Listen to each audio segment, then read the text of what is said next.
Saviez-vous qu'il existe des mots spécifiques que le Saint-Esprit aime entendre, mais que peu de chrétiens prononcent? Préparez-vous à découvrir quelque chose qui pourrait transformer votre vie spirituelle. Depuis des temps anciens, la Bible nous parle de l'importance des mots. Dans Proverbes 18:21, il est écrit que la langue a pouvoir de vie et de mort, et ceux qui l'aiment en mangeront les fruits. Cela nous montre que nos paroles ont un pouvoir significatif dans le domaine spirituel. Mais quels sont ces mots que le Saint-Esprit désire tant entendre? Le Saint-Esprit joue un rôle crucial dans la vie des croyants. Il est le consolateur, le guide, et celui qui nous enseigne toutes choses. Jean 14:26. La communication avec le Saint-Esprit est essentielle dans notre marche chrétienne, et les mots que nous utilisons peuvent intensifier cette relation. Concentrons-nous maintenant sur l'importance du Saint-Esprit dans la vie des croyants. Comme mentionné dans Jean 14:26, Jésus a promis que le Saint-Esprit serait notre consolateur et enseignant. Mais le consolateur, le Saint-Esprit, que le Père enverra en mon nom, vous enseignera toutes choses et vous rappellera tout ce que je vous ai dit.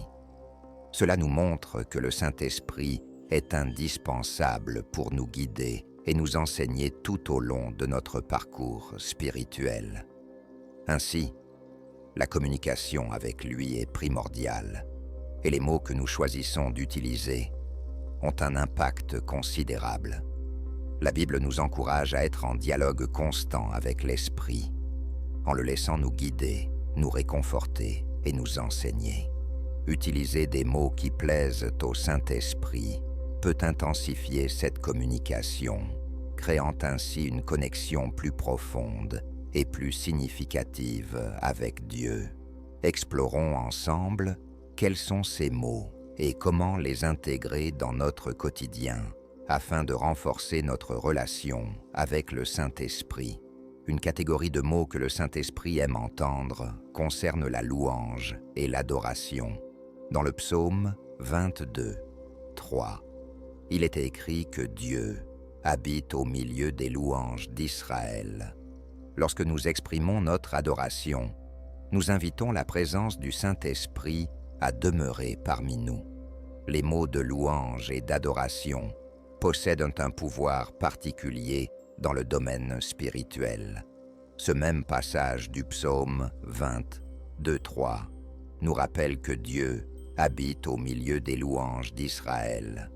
Cela signifie que lorsque nous louons et adorons Dieu, nous créons un environnement propice à la manifestation puissante de sa présence. Imaginez un moment de louange à l'église où chaque personne est unie dans l'adoration. L'atmosphère change. Les préoccupations du monde semblent s'effacer et la présence de Dieu devient palpable. C'est cela, la puissance de la louange. Le Saint-Esprit se meut lorsque nos paroles sont empreintes d'une adoration sincère.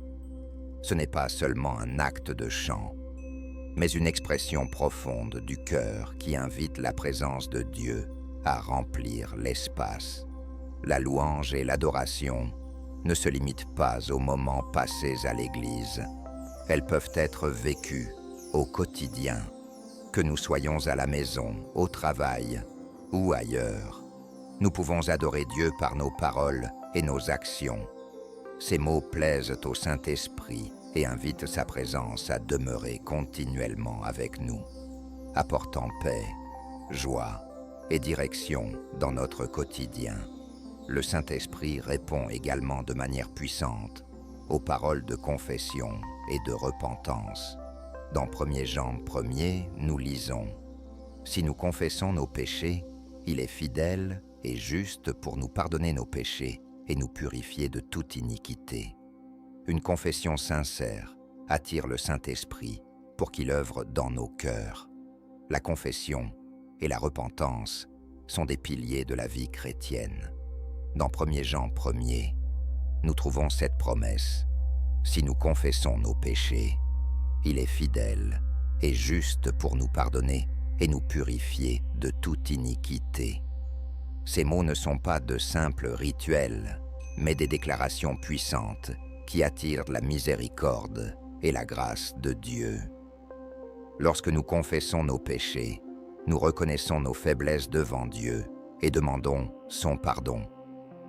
Cela ouvre la voie pour que le Saint-Esprit travaille en nous, apportant purification et renouveau. La confession sincère démontre l'humilité et la dépendance envers Dieu, des éléments qui plaisent profondément au Saint-Esprit. La Bible regorge d'exemples de confession et de repentance, comme celui de David après son péché avec Bethsabée, Psaume 50 et 1. David s'écrie « Ô Dieu, crée en moi un cœur pur, renouvelle en moi un esprit bien disposé. » Psaume 50 et 1-10. Ce psaume est un puissant témoignage de la manière dont la confession et la repentance peuvent restaurer et renouveler spirituellement. Intégrer cette pratique dans notre vie quotidienne nous permet de rester en communion avec Dieu et d'être ouverts à l'œuvre transformative du Saint-Esprit. Exprimer de la gratitude est une autre manière puissante de se connecter avec le Saint-Esprit. Dans les 1er Thessaloniciens 5:18, il est écrit « Rendez grâce en toutes choses, car c'est à votre égard la volonté de Dieu en Jésus-Christ. » La gratitude ouvre des portes pour que l'Esprit agisse dans nos vies. C'est une attitude qui plaît profondément au Saint-Esprit. Ce passage nous enseigne que la gratitude n'est pas seulement une réaction face aux bonnes choses, mais une posture constante de reconnaissance des bénédictions de Dieu, quelles que soient les circonstances. La gratitude a le pouvoir de transformer notre perspective, nous aidant à nous concentrer sur les bénédictions plutôt que sur les difficultés. Lorsque nous exprimons notre reconnaissance, nous reconnaissons la bonté et la fidélité de Dieu, créant ainsi une atmosphère de foi et d'espérance. Cela attire la présence du Saint-Esprit, qui agit puissamment dans un cœur reconnaissant. Un exemple biblique de gratitude se trouve dans l'histoire des 10 lépreux guéris par Jésus. Luc 17, 11-19. Un seul est revenu pour rendre grâce, et Jésus a souligné l'importance de son attitude. Ne s'est-il trouvé que cet étranger pour revenir et rendre gloire à Dieu? Luc 17:18. Ce récit nous enseigne que la gratitude non seulement plaît à Dieu, mais apporte aussi une bénédiction supplémentaire. Comme Jésus l'a dit à cet homme, « Lève-toi, va, ta foi t'a sauvé. » Luc 17:19. Cultiver un cœur reconnaissant nous maintient connectés avec le Saint-Esprit et ouvre la porte à de plus grandes bénédictions dans nos vies. Les paroles de foi sont essentielles dans la vie chrétienne. Jésus nous a enseigné dans Marc 11:23 que si quelqu'un dit à cette montagne « Ôte-toi de là et jette-toi dans la mer », et s'il ne doute point en son cœur, mais croit que ce qu'il dit arrive, cela lui sera accordé. La foi déclarée par des paroles peut déplacer des montagnes spirituelles. La foi est le fondement de la vie chrétienne. Et Jésus a souvent mis l'accent sur le pouvoir des paroles de foi. Dans Marc 11:23, Jésus a dit « En vérité, je vous le dis, si quelqu'un dit à cette montagne « Ôte-toi de là et jette-toi dans la mer », et s'il ne doute point en son cœur, mais croit que ce qu'il dit arrive, cela lui sera accordé. » Ce verset est un puissant rappel que notre foi, exprimée à travers nos paroles, a le pouvoir de déplacer des montagnes. La déclaration de foi est une pratique qui peut transformer des situations impossibles en miracles. Lorsque nous parlons avec foi, nous alignons nos paroles avec la volonté et la puissance de Dieu. Cela ne signifie pas simplement croire en des choses positives, mais proclamer les promesses de Dieu sur nos vies. Un exemple biblique se trouve dans l'histoire de la femme atteinte d'une perte de sang. Marc 5, 25 à 34. Elle se disait « Si je puis seulement toucher son vêtement, je serai guérie. » Sa foi fut exprimée par des paroles, et en touchant Jésus, elle fut immédiatement guérie. Jésus reconnut sa foi et lui dit « Ma fille, ta foi t'a sauvée. Va en paix et sois guérie de ton mal. » Marc 5, 34. Cet exemple nous montre que les paroles de foi, lorsqu'elles sont déclarées avec conviction, peuvent libérer la puissance de Dieu dans nos vies. Pratiquons la déclaration de foi chaque jour, en croyant que Dieu est capable de faire infiniment plus que ce que nous demandons ou imaginons. Le Saint-Esprit apprécie également les paroles de prière et d'intercession. Dans Romains 8, 26, il est écrit « L'Esprit nous vient en aide dans notre faiblesse et intercède pour nous par des soupirs inexprimables. » La prière fervente, guidée par l'Esprit, a un impact considérable dans le domaine spirituel. La prière est une communication directe avec Dieu, et l'intercession est une forme puissante de prière où nous intercédons auprès de Dieu pour les autres. Dans Romains 8, 26, Paul écrit « De même aussi, l'Esprit nous aide dans notre faiblesse, car nous ne savons pas ce qu'il nous convient de demander dans nos prières, mais l'Esprit lui-même intercède par des soupirs inexprimables. » Ce verset révèle que le Saint-Esprit est profondément impliqué dans nos prières, intercédant pour nous lorsque nous ne savons pas quoi dire. Une prière fervente et guidée par l'Esprit a un impact immense dans le monde spirituel. Lorsque nous prions avec sincérité et intensité, le Saint-Esprit agit en notre faveur et en faveur de ceux pour qui nous intercédons. Un exemple biblique d'intercession se trouve dans la vie de Moïse. Dans Exode 32, après que le peuple d'Israël ait péché en adorant le veau d'or, Moïse intercède avec ferveur pour eux. Il implore la miséricorde de Dieu, et Dieu répond à sa prière, épargnant le peuple de la destruction. Et l'Éternel se repentit du mal qu'il avait déclaré vouloir faire à son peuple. Exode 32, 14. Cet exemple démontre la puissance de l'intercession et comment Dieu répond aux prières sincères de ses serviteurs. Suivons l'exemple de Moïse, consacrant du temps à la prière et à l'intercession, en laissant le Saint-Esprit nous guider et intercéder pour nous, apportant transformation et réponse divine. Les paroles d'encouragement sont essentielles pour édifier le corps de Christ. Dans Éphésiens 4:29, Paul nous avertit qu'aucune parole malsaine ne sorte de votre bouche, mais seulement des paroles qui sont bonnes pour l'édification, selon le besoin, afin qu'elles fassent du bien à ceux qui entendent. Encourager les autres attire la présence du Saint-Esprit. L'encouragement est un outil puissant pour fortifier le corps de Christ. Ce verset nous montre l'importance d'utiliser nos paroles pour renforcer et inspirer les autres. Les paroles d'encouragement peuvent relever ceux qui sont découragés, donner de l'espoir à ceux qui sont dans le désespoir et fortifier la foi de ceux qui sont faibles. Lorsque nous nous encourageons mutuellement, nous créons une atmosphère d'amour et de soutien qui plaît au Saint-Esprit. Un exemple biblique d'encouragement est Barnabas, dont le nom signifie « fils de consolation » ou « fils d'encouragement ». Acte 4:36. Barnabas était un grand encourageur dans l'Église primitive, soutenant Paul et d'autres disciples dans les moments de besoin. Dans Actes 11, 23 à 24, nous voyons Barnabas encourager les nouveaux croyants à Antioche. Lorsqu'il arriva et qu'il vit la grâce de Dieu à l'œuvre, il s'en réjouit et les encouragea tous à demeurer attachés au Seigneur de tout leur cœur. C'était un homme de bien, plein du Saint-Esprit et de foi, et une grande foule se joignit au Seigneur. Les actions et les paroles de Barnabas ont fortifié l'Église et contribué à la propagation de l'Évangile.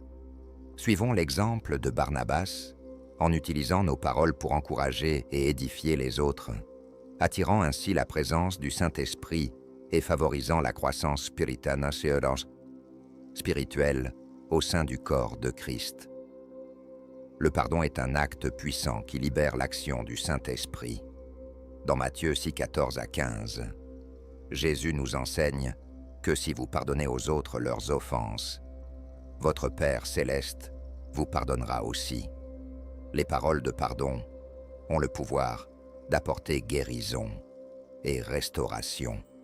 Le pardon est un principe fondamental du christianisme, et les mots de pardon peuvent déclencher le mouvement du Saint-Esprit dans nos vies.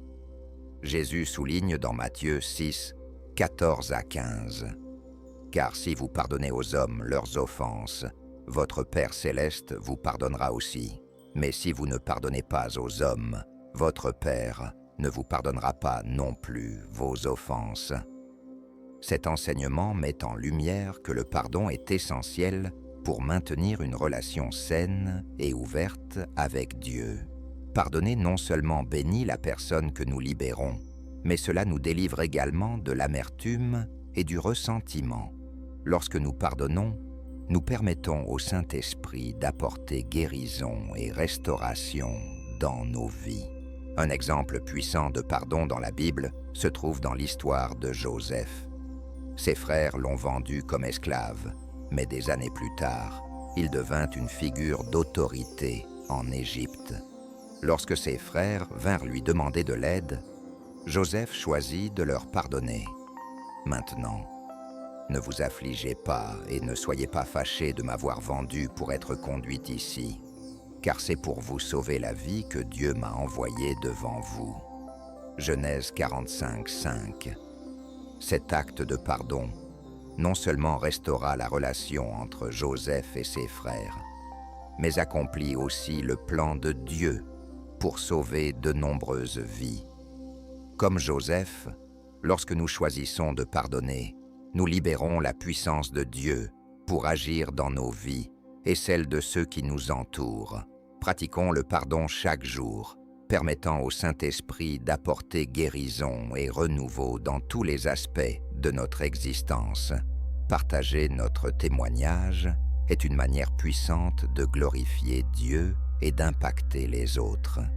Dans Apocalypse 12, 11, il est écrit « Ils l'ont vaincu à cause du sang de l'agneau et à cause de la parole de leur témoignage. » Nos témoignages peuvent inspirer la foi et attirer la présence du Saint-Esprit. Un témoignage de vie est un outil puissant pour glorifier Dieu et toucher les vies autour de nous. Ce passage d'Apocalypse 12, 11 nous montre que nos témoignages jouent un rôle crucial dans la victoire contre l'ennemi. Lorsque nous partageons ce que Dieu a fait dans nos vies, non seulement nous le glorifions, mais nous encourageons également et fortifions la foi des autres. Notre témoignage est la preuve vivante de la puissance et de la fidélité de Dieu. Un exemple biblique de témoignage puissant se trouve dans l'histoire de l'aveugle guéri par Jésus dans Jean 9. Après avoir reçu la guérison, il fut interrogé par les pharisiens sur la manière dont il avait recouvré la vue.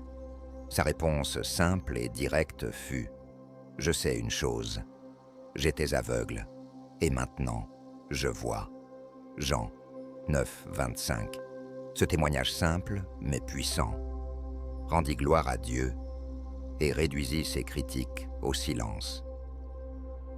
Un témoignage de vie n'a pas besoin d'être complexe. La sincérité et la vérité sur ce que Dieu a accompli suffisent à impacter profondément ceux qui l'entendent. Soyons audacieux en partageant nos témoignages, sachant qu'ils ont le pouvoir d'inspirer la foi, d'attirer le Saint-Esprit et de glorifier Dieu. Les paroles de sagesse, guidées par l'Esprit, peuvent transformer des situations difficiles. Jacques 1,5 nous encourage ainsi. Si l'un de vous manque de sagesse, qu'il la demande à Dieu, qui donne à tous généreusement et sans reproche, et elle lui sera donnée.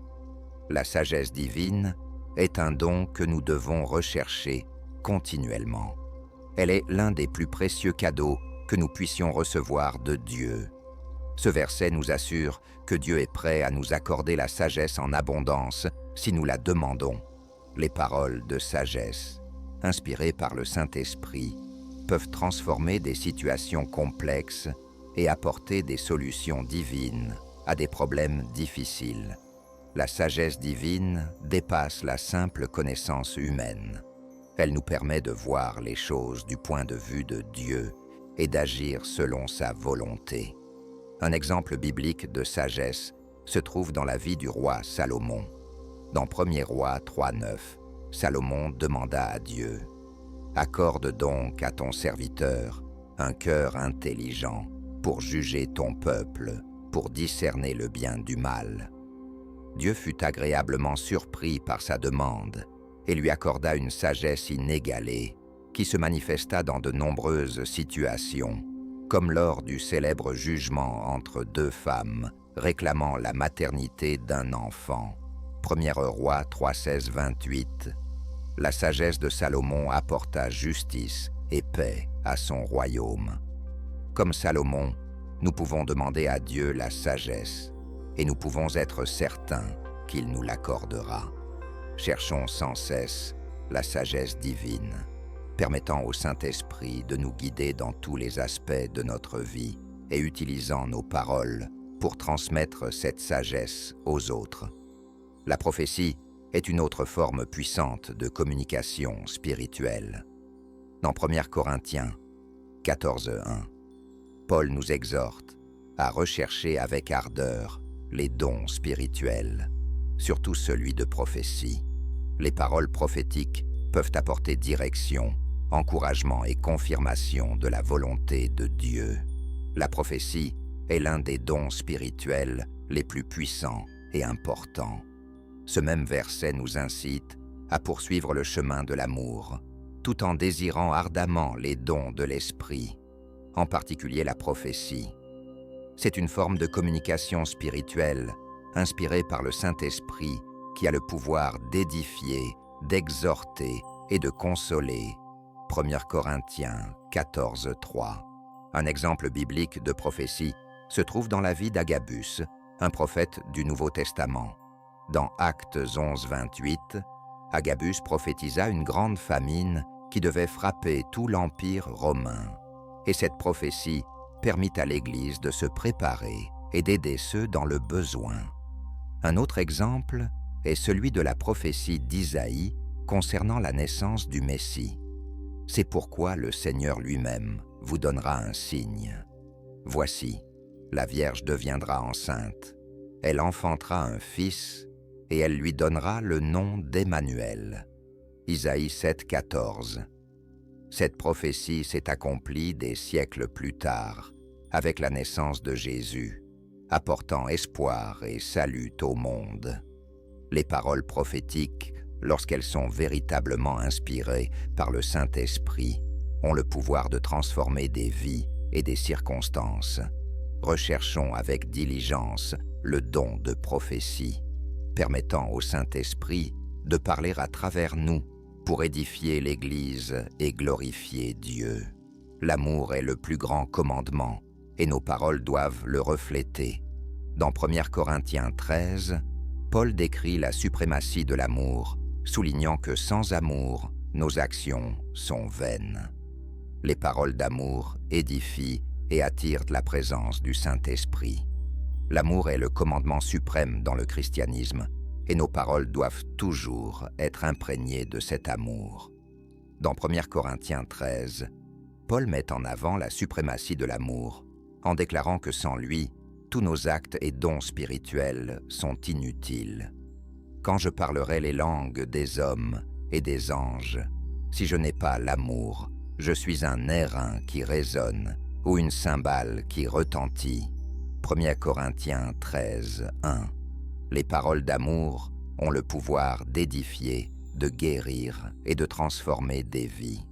Lorsque nous parlons avec amour, nous reflétons le caractère de Dieu, car Dieu est amour. 1 Jean 4,8.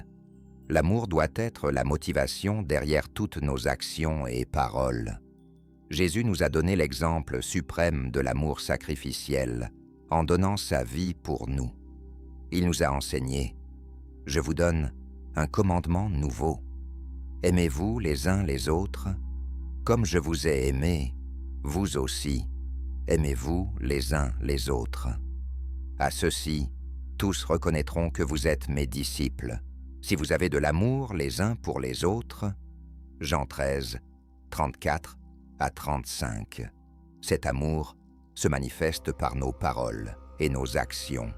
Laissons le Saint-Esprit remplir nos cœurs de l'amour de Dieu et exprimons cet amour à travers des paroles qui édifient, encouragent et fortifient les autres, attirant ainsi la présence du Saint-Esprit et glorifiant Dieu.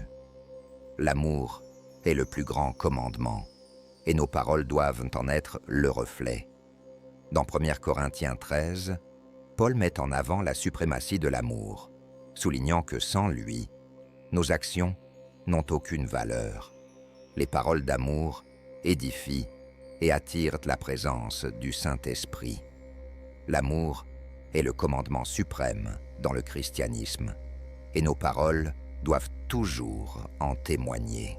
Paul nous rappelle dans 1 Corinthiens 13 que sans amour, tous nos dons spirituels et nos actes perdent leur sens.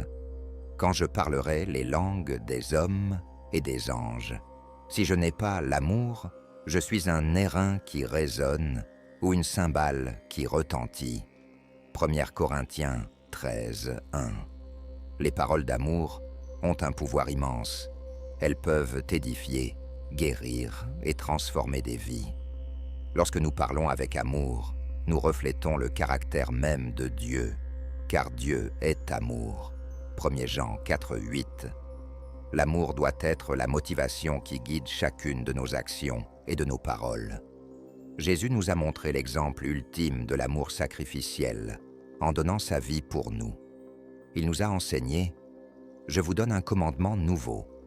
Aimez-vous les uns les autres. Comme je vous ai aimé, vous aussi, aimez-vous les uns les autres. À ceci, tous reconnaîtront que vous êtes mes disciples, si vous avez de l'amour les uns pour les autres. » Jean 13, 34 à 35. Cet amour se manifeste à travers nos paroles et nos actes.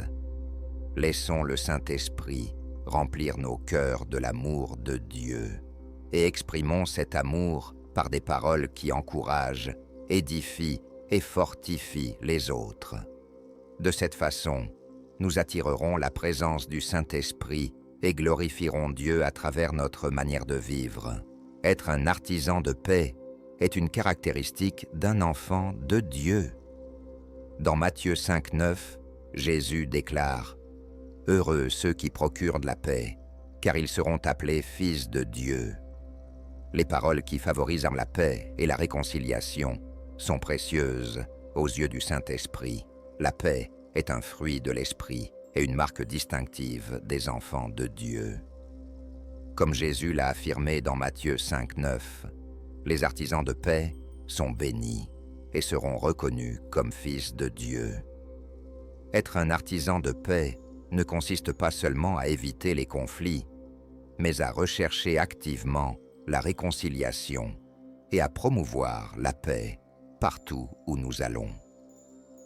Les paroles qui encouragent la paix ont un pouvoir particulier pour transformer des situations de conflit et apporter l'harmonie. Lorsque nous utilisons nos mots pour apaiser les tensions, résoudre les malentendus et promouvoir la réconciliation, nous reflétons le cœur de Dieu et plaisons au Saint-Esprit. Un exemple biblique de pacification est l'histoire d'Abigaïl, qui est intervenue pour empêcher un conflit entre son mari Nabal et David.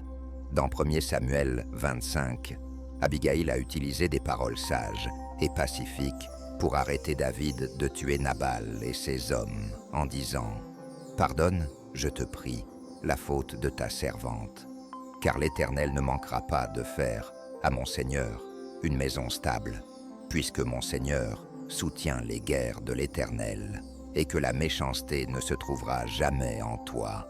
1 Samuel 25-28. Ces paroles de paix non seulement ont évité un bain de sang, mais elles ont également apporté des bénédictions à sa maison. Suivons l'exemple d'Abigaïl. En utilisant nos mots pour promouvoir la paix et la réconciliation, devenant ainsi de véritables enfants de Dieu et attirant la présence du Saint-Esprit dans nos vies et nos communautés. L'humilité est une vertu qui attire la grâce de Dieu. Dans Jacques 4,6, nous lisons que Dieu résiste aux orgueilleux, mais il fait grâce aux humbles. Les paroles d'humilité et de soumission au Seigneur sont agréables au Saint-Esprit. L'humilité est une vertu essentielle dans la vie chrétienne et une qualité qui attire la grâce divine.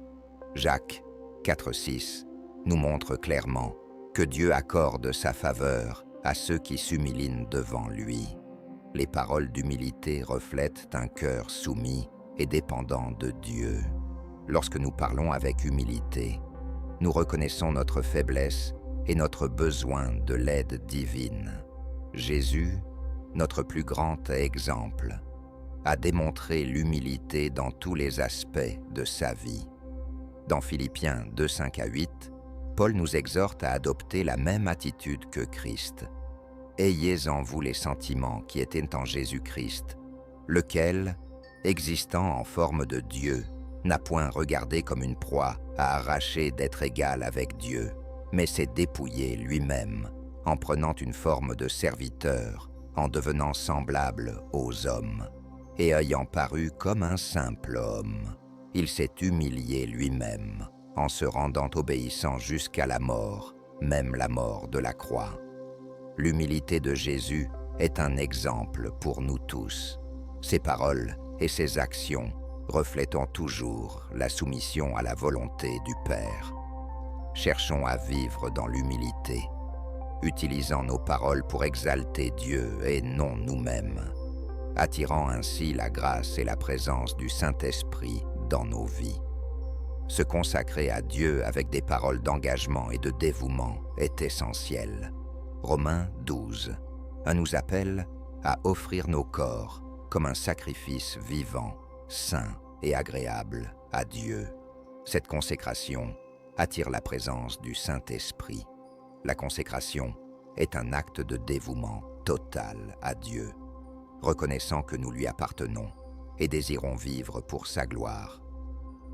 Dans Romains 12:1, Paul nous exhorte « Je vous exhorte donc, frères et sœurs, par les compassions de Dieu, à offrir vos corps comme un sacrifice vivant, saint, agréable à Dieu, ce qui sera de votre part un culte raisonnable. » Se consacrer à Dieu implique la reddition totale de nos vies, y compris nos paroles, nos actions et nos pensées. Les paroles de consécration expriment notre engagement et notre dévouement envers le Seigneur. Elles reflètent un cœur qui désire plaire à Dieu dans tous les aspects de la vie. Un exemple biblique de consécration se trouve dans la vie de Daniel. Dans Daniel 1:8, il est écrit « Daniel résolut de ne pas se souiller avec les mets du roi ni avec le vin de ses libations. Daniel se consacra à Dieu, même dans un environnement païen, et Dieu honora sa fidélité. » Un autre exemple est celui d'Ésaïe, qui répondit à l'appel de Dieu avec des paroles de consécration. « Me voici, envoie-moi. » Ésaïe 6:8. Suivons l'exemple de Daniel et d'Ésaïe en consacrant nos vies à Dieu avec des paroles et des actions d'engagement et de dévouement. Ce faisant, nous attirons la présence du Saint-Esprit et nous positionnons pour être utilisés puissamment par Dieu. En période de désespoir, les paroles d'espérance sont comme une lumière dans les ténèbres. Romains 15:13 nous rappelle « Que le Dieu de l'espérance vous remplisse de toute joie et de toute paix dans la foi, pour que vous abondiez en espérance par la puissance du Saint-Esprit. » L'espérance renouvelle notre foi. Elle est une ancre pour l'âme, surtout dans les moments de désespoir et d'incertitude. Ce verset nous rappelle que Dieu est la source de notre espérance et que, par la puissance du Saint-Esprit, nous pouvons déborder d'espérance, de joie et de paix. Les paroles d'espérance sont comme une lumière dans l'obscurité, apportant réconfort et encouragement à nous-mêmes et aux autres. Quand nous prononçons des paroles d'espérance, nous affirmons notre foi dans les promesses de Dieu et dans sa capacité à transformer n'importe quelle situation. Un exemple biblique de paroles d'espérance se trouve dans les psaumes. David exprime souvent son espérance en Dieu, même dans les circonstances les plus difficiles. Dans le psaume 42, 11, il écrit « Pourquoi t'abattu, mon âme, et gémis-tu au-dedans de moi? Espère en Dieu, car je le louerai encore. Il est mon salut et mon Dieu. » Les paroles de David nous enseignent que l'espérance en Dieu peut renouveler notre foi et nous donner la force de persévérer. Suivons l'exemple de David, remplissant nos bouches de paroles d'espérance et de confiance en Dieu, permettant au Saint-Esprit de nous remplir de paix et de joie, peu importe les circonstances. Maintenant que vous connaissez ces paroles puissantes que le Saint-Esprit aime entendre, il est temps de commencer à les utiliser dans votre vie quotidienne.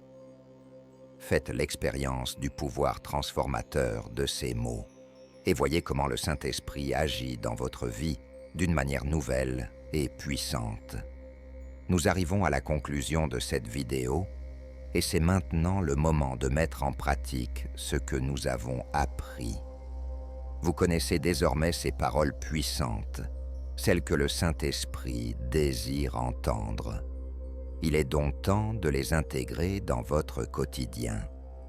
Expérimentez leur pouvoir et observez comment le Saint-Esprit se manifeste avec force dans votre vie. C'est le moment d'encourager chacun d'entre vous à appliquer ces paroles qui plaisent au Saint-Esprit.